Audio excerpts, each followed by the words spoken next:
Hello, friends. We certainly know that today the entire world is struggling with the water crisis, and we, the humans, are so responsible for this. As we did not care our rivers, we certainly have destroyed our rivers. Hence, today I have come here with a question which is asked by a river. Am I still a river? It starts its journey with purity, but we, the so called humans, have destroyed its all beauty and purity.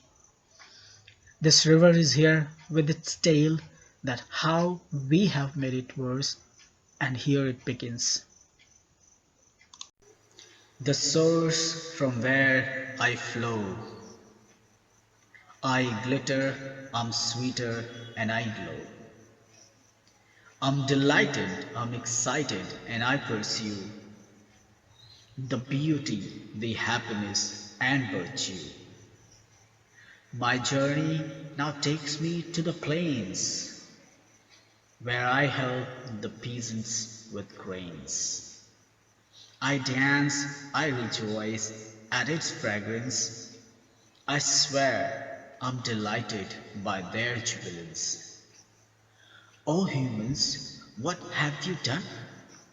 When I wanted to be a mate with my ocean, you made me a bin with full of dust.